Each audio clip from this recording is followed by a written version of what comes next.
n'est pas dans un pays musulman. Je vous le dis, on ne va pas traiter la chose pareil. Hors de question. Demain, après-demain, tout le monde travaille. Nous sommes le 20 mars 2026. Une vidéo, dont vous venez de voir un extrait, fait rapidement le tour des réseaux sociaux. La scène se passe 2 jours plus tôt, à Gennevilliers en Île-de-France, dans un des hangars de Géodis, une multinationale française de la livraison. C'est la veille de l'Aïd. Ce que vous ne voyez pas à l'image, c'est que plusieurs dizaines de chauffeurs font face à un responsable de site. Le message de la direction est clair. Pas question que les salariés, en partie musulmans, prennent un jour de congé pour célébrer l'une des plus importantes fêtes religieuses de l'année. Ceux qui veulent aller devant la mosquée à midi. Mais en tout cas, hors de question.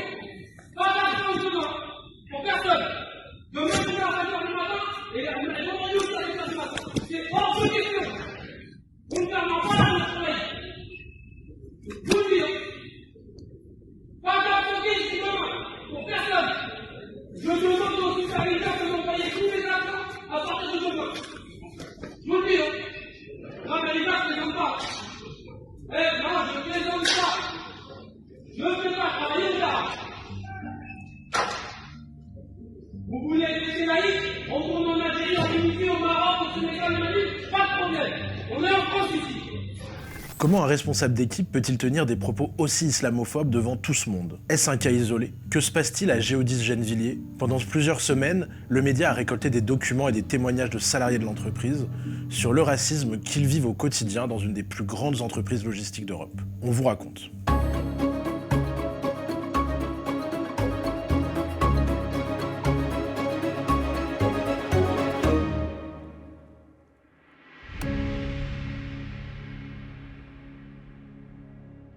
Commençons par le commencement. Géodis est une filiale de la SNCF créée en 1995 suite à la fusion de plusieurs entreprises de logistique. Elle est présente dans plus de 150 pays et emploie 53 000 personnes à travers le monde. En France, elle compte des dizaines de sites, dont plusieurs à Gennevilliers, en banlieue parisienne, destinés à réceptionner puis expédier des marchandises venues de toute l'Europe. Le travail est en apparence simple. Toute la journée, des chauffeurs viennent sur les quais récupérer des chargements qu'ils transportent ensuite dans toute l'Île-de-France. L'entreprise ne salarie pas directement ses chauffeurs. Comme beaucoup d'entreprises du secteur, Géodis fait massivement appel à des sous-traitants. La multinationale leur donne des ordres, mais ils sont salariés de plus petites entreprises. Si aucun des chauffeurs présents le 18 mars n'a souhaité s'exprimer face caméra, Andrei Manivit et moi-même avons pu rencontrer un élu CGT au sein de l'entreprise. Il témoigne sous couvert d'anonymat. Et dans un premier temps, j'étais assez choqué de la violence des propos qui ont été tenus, de la façon dont ça a été dit. Et je me mets aussi un peu à la place de ces chauffeurs sous-traitants. Ça m'a fait d'autant plus mal parce que je connais leur situation dans l'entreprise et je sais qu'ils ont des conditions de travail qui sont pas faciles. Je sais que souvent les patrons les exploitent. Ils ont des amplitudes horaires qui sont énormes. Ils ont des charges de travail qui sont assez conséquentes et souvent, c'est derrière ces personnes-là, il y a une misère sociale et une misère humaine qui n'est pas forcément visible au premier regard, mais voilà, c'est des gens qui sont arrivés, qui ont traversé quand on échange avec eux, on sait qu'ils sont venus en traversant la Méditerranée, des fois de façon un peu dangereuses, qui ont risqué leur vie pour venir en France, pour subvenir aux besoins de leur famille. Donc, on peut pas rester insensible face à ces situations-là. Suite à ces propos racistes, les représentants du personnel exigent des explications et des sanctions. L'entreprise lance une enquête interne, mais sans les élus du CSE, l'instance de représentation du personnel présente dans toutes les entreprises de plus de 11 salariés. Alertée, l'inspection du travail s'en mêle. Le 7 avril, elle visite l'entreprise. Le 10, elle adresse un long courrier à la direction de Géodis. Nous nous en sommes procuré une copie. Elle y met l'entreprise sous surveillance. Vous me ferez connaître les conclusions de l'enquête lorsque celles-ci auront été finalisées, et les suites que vous entendez y réserver, notamment sur le plan disciplinaire. Enfin, je vous remercie de me faire connaître le détail des mesures conservatoires mises en œuvre à ce jour. Au regard de ces différents éléments, j'apprécierai en opportunité la nécessité de mener ma propre enquête et ou, dans le cadre de l'article 40 du Code de procédure pénale, de porter à la connaissance du procureur de la République les agissements présumés dont j'ai été saisi. Le manager à l'origine des propos racistes a été mis à pied et a donc été réintégré. L'épisode de l'Aïd s'inscrit dans une longue liste d'incidents racistes au sein de l'entreprise. J'ai commencé tout en bas de l'échelle et très vite, j'ai commencé à... Enfin, j'ai compris comment ça se passait. J'avais d'assez bonnes relations avec mes collègues et puis on avait un responsable qui était arrivé. Et on a senti qu'il y avait un problème avec certains salariés d'origine maghrébine.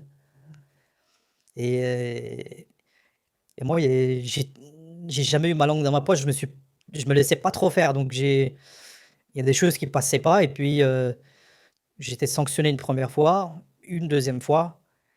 Et puis il a convoqué mon responsable. Il lui dit, écoute, ils sont pas comme nous. C'est une phrase que j'oublierai jamais, hein. Il lui dit, on s'entendra jamais avec lui, c'est pas des gens comme nous. J'ai dit, comment ça, ils sont pas comme nous? Qu'est-ce qu'il entend par là? Il dit, t'es maghrébin, en fait, c'est ça le problème. Dans cette situation-là, qui n'est pas un cas isolé, on a eu l'interdiction de parler la langue arabe dans l'entreprise d'un directeur qui a voulu faire du zèle et qui s'est permis de tenir des propos qui étaient pareils. On a eu une directrice qui, elle, est arrivée, a dit, voilà, on va faire telle fête religieuse et pas telle fête religieuse. On a eu, à contrario, 2 directeurs qui ont été vachement respectueux. En tout cas, la direction de Géodis, la haute direction de Géodis, elle impulse des politiques qui sont plus dans le respect. Et ce qui se passe en bas n'est pas forcément remonté. On a des responsables c'est même plus des dérives.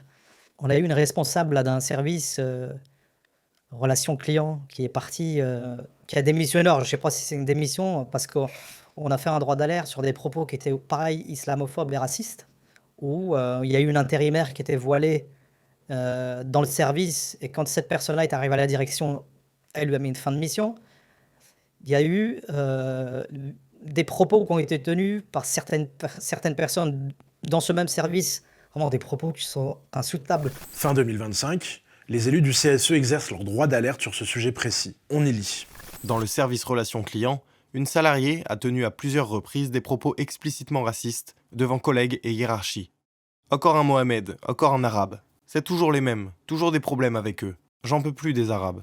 Comme le confirment plusieurs documents que le média a pu consulter, les salariés accusent aussi un des managers d'avoir des propos ouvertement islamophobes, notamment à l'égard des femmes portant le foulard. La responsable du SRC est accusée par plusieurs salariés de tenir des propos et d'adopter des comportements et propos discriminatoires répétés et de ne jamais avoir condamné ces propos racistes, laissant au contraire transparaître une forme de complaisance et d'adhésion implicite. En 2023, la CGT avait déjà dénoncé des propos racistes, notamment sur le fait qu'un manager avait pris l'habitude de surnommer Rastaquaire un salarié racisé. Ces alertes ont-elles été prises en compte?